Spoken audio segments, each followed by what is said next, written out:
Min woke up in the middle of the night, his breath heavy from a deep sleep. The room was silent, the faint moonlight streaming through the curtains, casting shadows in the corners. But in that quiet space, Min suddenly heard a faint sound. Footsteps, soft and rhythmic, like someone was moving outside his bedroom door. He furrowed his brow, rubbed his eyes, and tried to listen carefully. The footsteps didn't stop. They continued, as though they were getting closer. Min felt a cold sweat forming on his back, a sense of unease swelling inside him. Ever since his parents had divorced, Min had been living alone in this empty house, but he had never felt this alone, this afraid, before. Min cracked his eyes open, careful not to move too much. The door to his room creaked open. A dark figure loomed in the doorway. Min immediately realized that this was not someone he knew. It was a tall man, dressed in black, with his face covered by a strange cloth, only his bloodshot eyes visible, filled with malice. Min quickly recoiled to the far side of his bed, holding his breath. The man didn't speak a word. He walked into the room, slow but deliberate. It was clear he had done this before. Min's heart nearly stopped as he saw the man drag something from the shadows, his parents' lifeless bodies. Their corpses were drained of life, blood pooling on the floor, their eyes wide open, as if still filled with fear, but with no power to scream. Min inhaled sharply, trying to remain motionless, not daring to make a sound. He knew he had to play dead, to pretend he was still asleep, or he would be discovered. The man lowered the two bodies into the chairs, then, without hesitation, began to write something on the wall with their blood. His movements were precise, as though he had done this many times before. When he was done, the man stood back, admiring his work for a moment. Min couldn't bear to look any longer.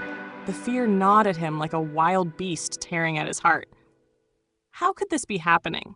Why had his parents been killed in such a brutal way? But for now, he needed to stay silent. He forced himself to breathe steadily, trying to appear as though he were still asleep. Suddenly, Min felt a cold draft under the bed. He froze, not daring to move. The man was still standing there, but something else was stirring beneath the bed, where Min lay. "Don't move," Min whispered to himself. "Don't do anything to make him know." But the growing fear was overwhelming, his chest tight and his heart pounding in his ears. Min could hear the man's breath, slow and steady, as he inched closer to the bed, moving so silently that it felt like the very air was holding its breath. Min felt a chill of death in the room. The oppressive silence felt suffocating, and he could almost feel the man's presence, drawing closer, like a predator closing in on its prey. Then Min felt something cold moving under the bed, a faint scratching noise, like something was crawling out from the darkness below. His eyes slowly adjusted to the dim light, and when the faint glow touched the shadows beneath, Min saw a dark shape slowly creeping up. But then, something caught his attention on the wall across from him, the blood-written words the killer had scrawled. Min swallowed hard, struggling to focus on the strange letters. When he finally made out the words, his hands trembled, and cold sweat beaded on his forehead. "I know you're still awake." At that moment, under the bed, Min felt something stir.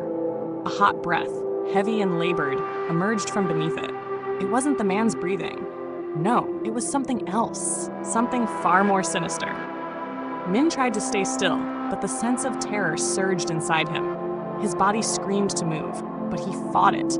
He couldn't let the man know he was awake. He knew that if he did, the killer would have no mercy. The cold sensation continued creeping up his legs, slowly wrapping around his feet, and then tightening, like an invisible hand gripping him. Min's heart raced faster, but he dared not scream. Everything around him seemed to spin, and the world blurred, like it was slipping away. Something cold slithered around his feet, then up his legs. Min felt a sharp, suffocating pressure, like the darkness itself was closing in on him.